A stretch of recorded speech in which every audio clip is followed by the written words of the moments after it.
Recording in progress. Okay, we're going to resume the meeting. And first up is David Borofsky with the Governing Board Assessment. Thank you. Well, it's a study session. Do we normally do? Is that on? Okay. David, thank you for driving down to be with us today. We appreciate that you're so helpful all the time, so thank you. My pleasure. So this is about you. This is not about me. So I could stand here and lecture at you for an hour or 2 hours or 3 hours, but I'm not going to do that. So what I plan to do is propose some questions. I'll give you some data based on the work that you did completing the assessment. And I know she's not here, but I want to publicly thank Andrea for pushing all of you to get this completed. It's a much better tool when everybody has given some input into it. But it's a tool. It's not, so the numbers are good numbers. They say good things, but there are some things that you're going to want to talk about, I hope. So goals today, just to look at the difference between the board as a unit and individual board assessments, and to talk about some of the open-ended questions and some of the answers that you all gave to those. So your overall average of the ratings of the 15 questions was a 4.04.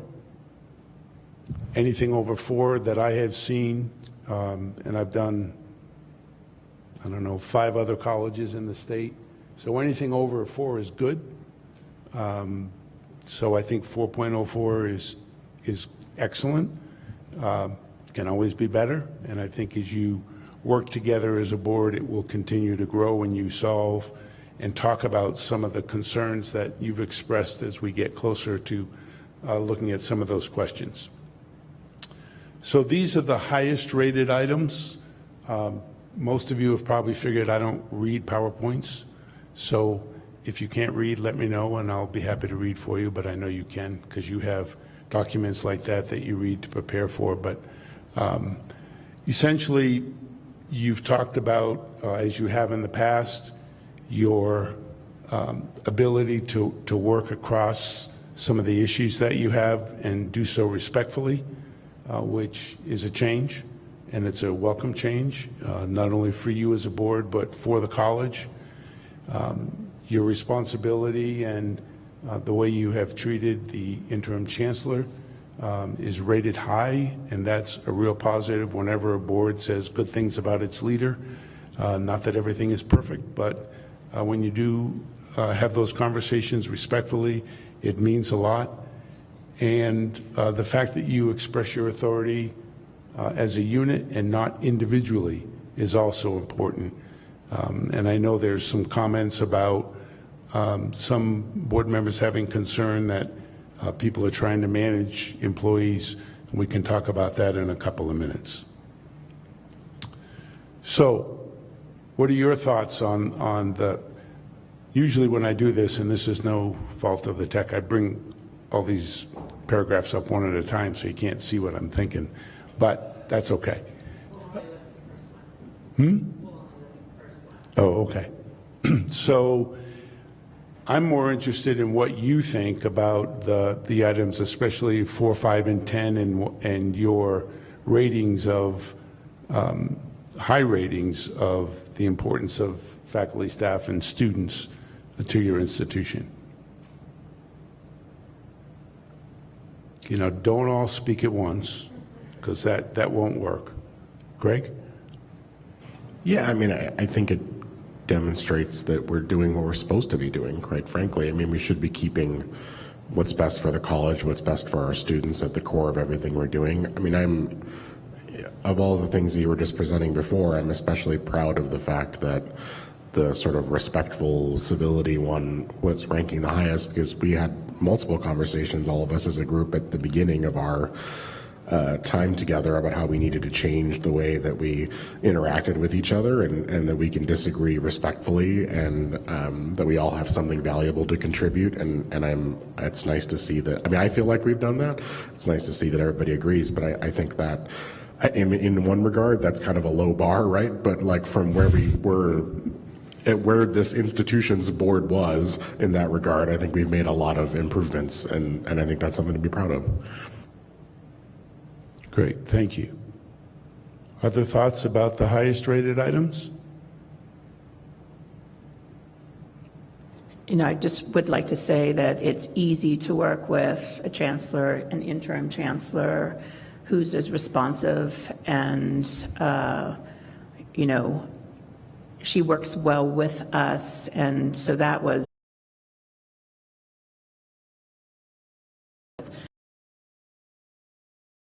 great, thank you.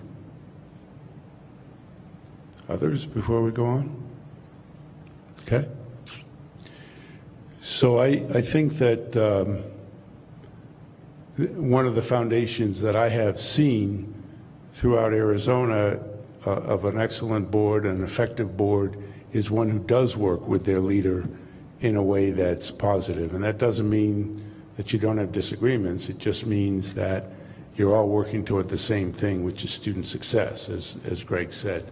And the fact that you do respect staff and faculty, as evidenced by the 2 retreats that we have had, and the work that has gone on at both of those retreats to create more synergy between the board and the executive leadership here at Pima Community College. So you're to be congratulated on that. So these are the lowest rated items.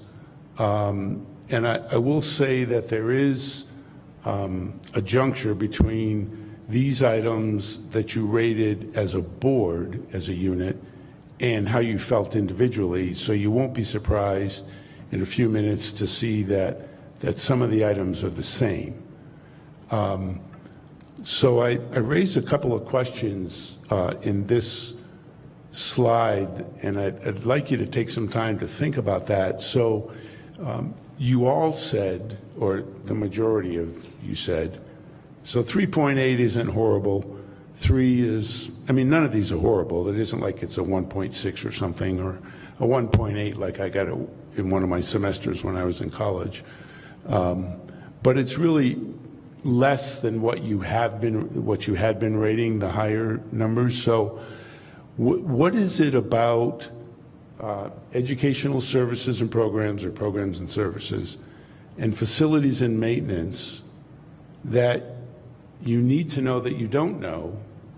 And you approved the strategic plan, you approved, I was here, the budget.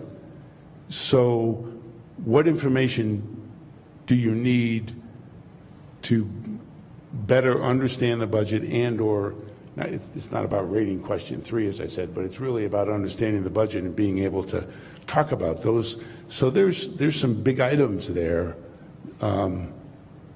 What are your thoughts?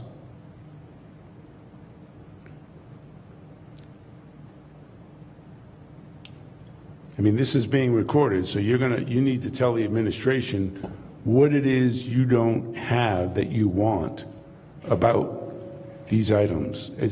And I've been in enough of your board meetings or watched them to know that these 3 items come up, one of the 3 at almost every board meeting. I guess I could say, I do think we have had some of those conversations about things that we're missing, but in broad strokes, I mean, we've definitely had discussions about the timeline for how these things happen. I mean, I think around the budget and stuff, Wade's probably articulated that more than anyone else around including us more meaningfully earlier on in the budget development process. So that, because sometimes we hear things in the beginning and they're thrown out as ideas, and then as the machinations of that process goes along, certain things are abandoned or certain things are adopted, and we don't know that. And then when it comes back to us, it just looks like some things vanished and some things all of a sudden are there because we don't see all of that. And not that we have to be involved in all of it, but better way to keep us engaged in that development process so that we better understand how we got from when we had like the brainstorm in a study session to the final budget that's being shown to us, because there's kind of a gap there, and it's to our disadvantage. Okay, good. Luis? One of the questions in reference to the facilities and maintenance is, I know that the word, it was Mr. Taylor mentioned, finish or diminish, but more important, the deferred maintenance. I know that what the deferred maintenance is, but I would like to know, I guess we would like to know what is the follow-up, or what is the progress on those? How is it impacting not only the structure, but also the community of students as well too? I know, for example, the one on the 29th that for a while there was a deferred maintenance with reference to the HVAC, and we did come back to that too, but I think all of us need to know. Myself, I don't know specifically the details in reference to the deferred maintenance, what it is, but also the update, what has been the progress, or when are we going to address those deferred maintenance as well too. That brought a little bit of, not major concern, but major information to know, for us to know. Great, thank you. Dave, Yes. okay, Maria. so the other thing would be, what do you need to know about facilities and maintenance that you do not know? The facilities as a whole, you know, when we have a board meeting, they bring up, well, like the PST building needs to be upgraded, or just different things that come up. I mean, doesn't facilities have an overall plan about how things are addressed with each building? Don't they have the knowledge already? Like Luis was saying, you know, the deferred maintenance. You know, one of the things about the HAVC that we rebuilt, that we invested so much money into the train stuff, was because they allowed things to go bad, or that's what they were telling us. And now here we are. It still isn't being addressed. I have asked before, and I know we're going to have a meeting about it. The plan was that we're going to save $250,000 on our utility cost. But when they came up with this overall plan, you know, what did they include? What did they not include? So I don't know. I mean, I don't know. Maybe we shouldn't know all that. But I would just want a complete knowledge of where we're at over all our facilities. Okay, Greg? I think this is a theme that's come up throughout the year, and it's probably more applicable to educational services and programs, which is just, you know, I remember at the beginning of my time on the board, I think we all were saying we wanted more data, more outcomes data, graduation, retention, enrollment, all of those kind of, and we're getting pieces of that now, which is great. I think where we're not quite there yet is sometimes I think we've had questions about the pieces that are, sometimes we get pieces of data but not the full set. So for example, we'll be told, well, this demographic group's enrollment increased by this percentage, and that's what we're given. But we're not given the N underneath that. So was that 1 and now it's 4, or was it 40 and now it's 100? Like what? Because those are different, but those are probably not the same percentages. But you know, you can play with raw numbers to get to the same percentages. So I think a lot of the questions that we ask when we're presented those things is, it's great what we're seeing, but we're trying to verify and make sure that under the hood it's as good as it seems like it is, and sometimes we aren't given, at least initially, all of the information that we'd like to have so that we can see the difference that some of these programs are making. But I think we're getting there. I mean, it's improved from when I started till now. I think we're kind of marching along that continuum, but I don't think we're quite to the end of it yet. So I see Dolores taking a lot of notes. That's good. That's good. Wade or Teresa, anything? No? You good? Okay. So your individual assessments, so you'll see, and you received from Andrea both this PowerPoint and the Excel spreadsheet. And all I did is say, I think it says DGB1, DGB2, et cetera, on the Excel spreadsheet. So I don't know who rated the questions how, and I don't know who wrote the answers that we're going to look at in a couple of minutes. But on this one, the individual, when you rated yourself, came up at 4.67. You don't get a whole lot better than that. Wade's smiling. I've seen some at 4.94, so you guys aren't quite there yet. But this is pretty typical where the board is a unit because you think that there are members who don't understand some of the things you understand, and there are, obviously, when you rate yourself, you think you understand everything and know everything. Wade? I think some people would call that grade inflation. Or ego, or, I mean, yeah, something like that. So these are the, you didn't have any 5.0s, but you do have a bunch of 4.8s. These are the 5 4.8s. And I mean, again, this is the respectful way that you treat each other, the work you do with the chancellor, the support you have for the mission, the vision, and the values and the goals, and the fact that you understand the difference between what you're doing as a board and what Dolores is doing as the leader of the institution. So, I don't know if you have any comments on that, but basically you support the chancellor and you support the mission, and as a board should, and as you are doing. Thoughts on that before we move on? Okay, these are the lowest rated items. Again, 3.8 is not low, it's just lower. Anytime I say anything with math, I have to look at Teresa to make sure I say this right. So you'll notice again that educational programs and services, facilities and maintenance, and then effective planning, we've talked about that, and I think you all are feeling, and you have rated these questions in a way that demonstrates that you just need to continue to work on that, and I think that's important. So any thoughts on the individual items? Yes, Teresa. You know, I didn't rate 13 very high, so I might have been the one that brought that down to 4.2, which is still like, isn't that a B plus or something?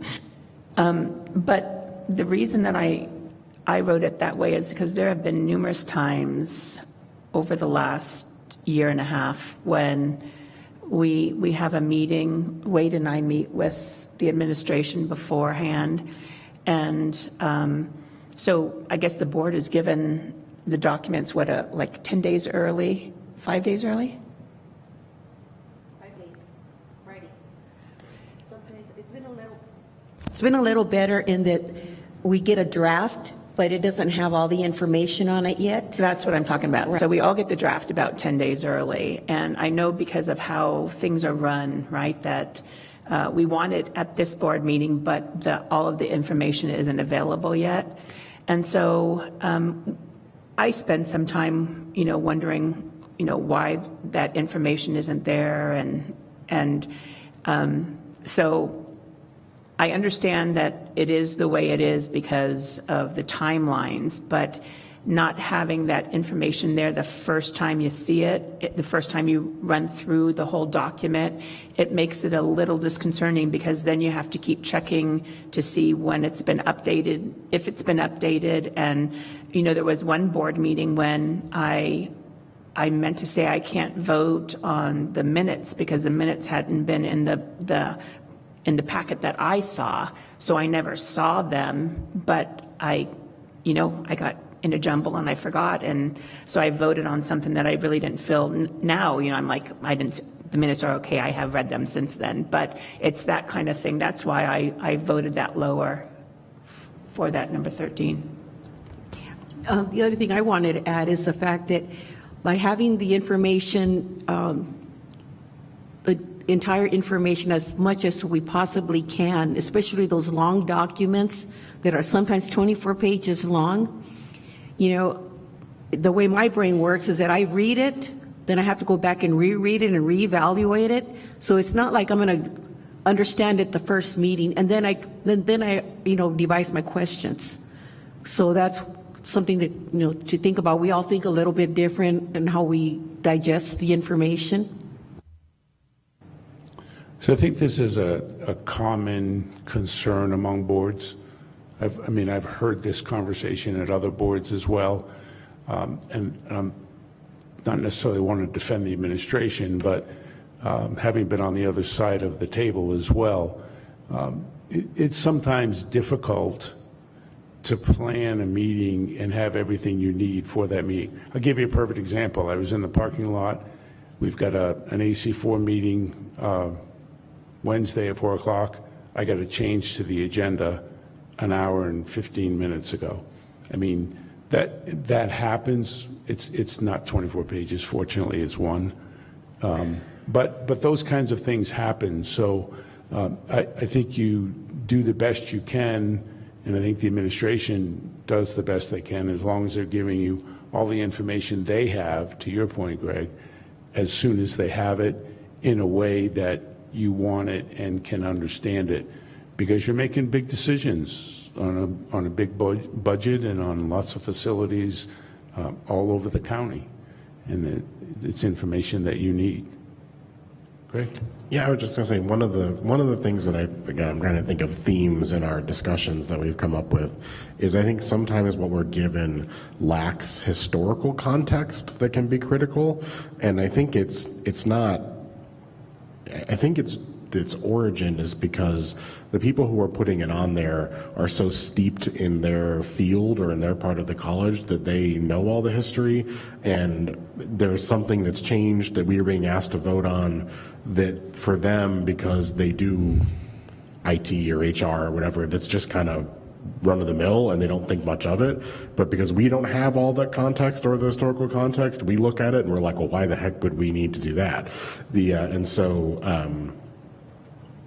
Some kind of, I don't know, historical, I believe this came up recently when we were talking about one of the benefits things, when something was changing, and we were all kind of scratching our heads trying to look at old meeting minutes and trying to figure out, well, what was approved years ago, why did it change to this now, and the person that put it on there may not have even thought it was a big deal. They just were like, yeah, of course this is what happens, but we don't have any of that context, even if we even remember that it was on a previous agenda.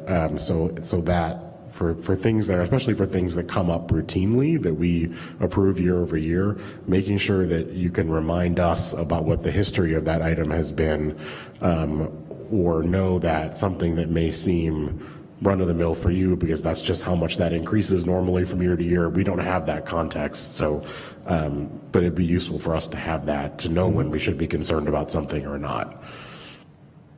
So surely when someone works in an area, IT, HR, budgets, they do it all day long, and it's just in their head, whereas you're doing other things. And so sometimes you have to bring it down a notch or two. Okay?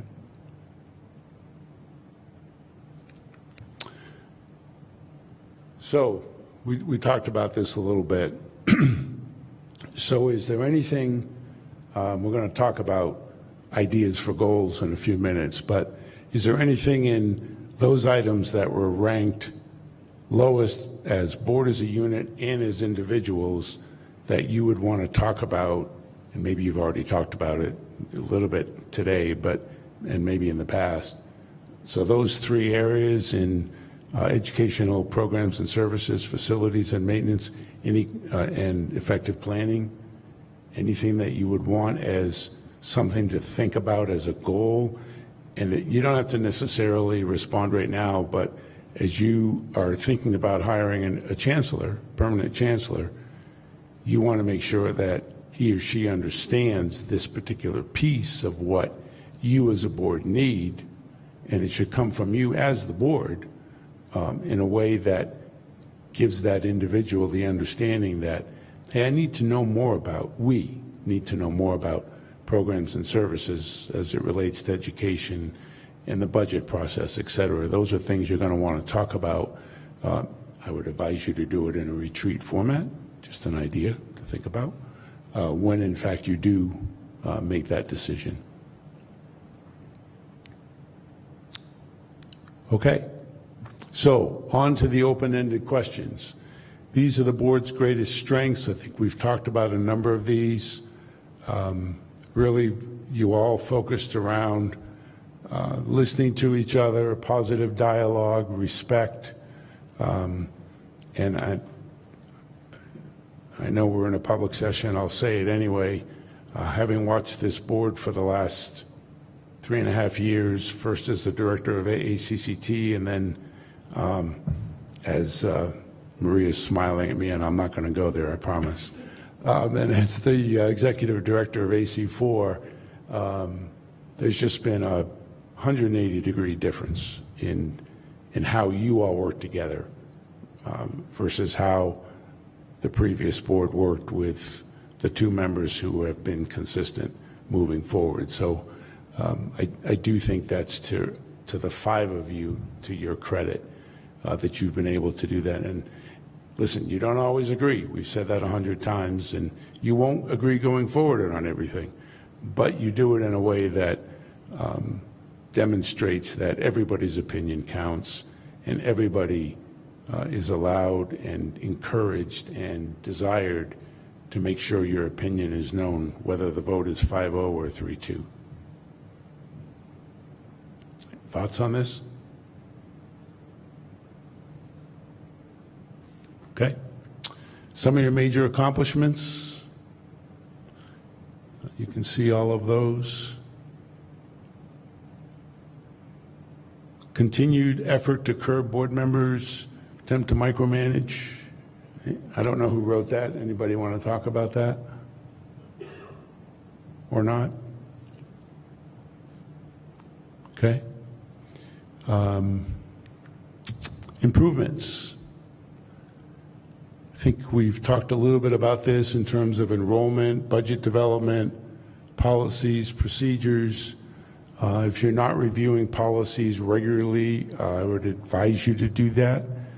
I've been with some other boards who have, one in particular completely rewrote their policy manual, actually two completely rewrote their policy manual. Others have in a retreat format. Others have done it piecemeal, 5 of these, 5 of those, 5 of those. There are just things that you might want to do differently. And I know you spent a lot of time on BP 125. There are probably other policies that you might want to look at as well. And then goals. Lots of ideas. The last one I think is interesting, that there shouldn't be any goals until the new chancellor's on board and you can all work together to set those goals. It doesn't mean you shouldn't have ideas, though. So thoughts on the goals?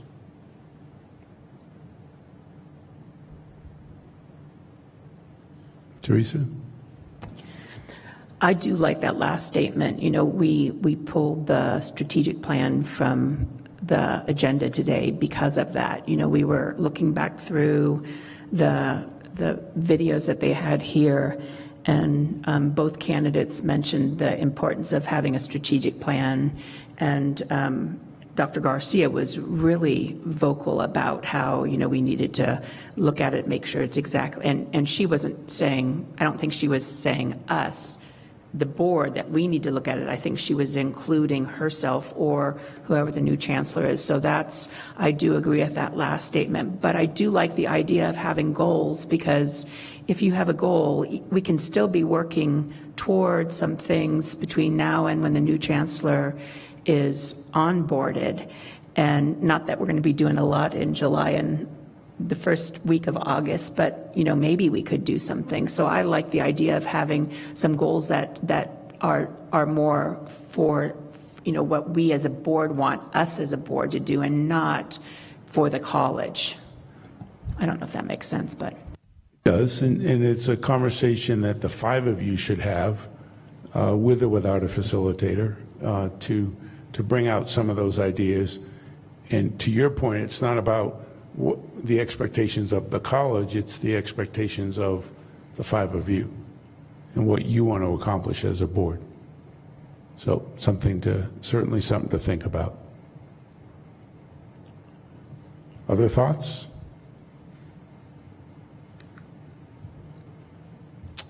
Okay, so I do think you continue to grow and to understand your role.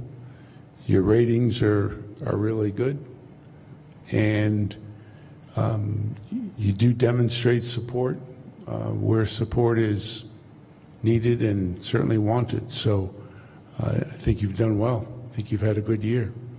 I think this is a good report to send to HLC. Took me a while to find this picture. I was looking for one that Wade would like, so. Any other questions or thoughts? Thank you for your support. My pleasure. Anytime.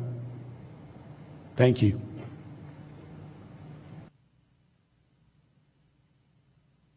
Okay, and then moving on to 4.1, the HLC additional locations substantive change application. Is there someone who is presenting on that? Amanda? Thank you.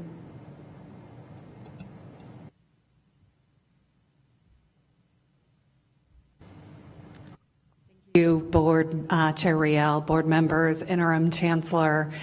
So we have been delivering education by contract to the Federal Bureau of Prisons at the Wilmont site for quite some time, for decades.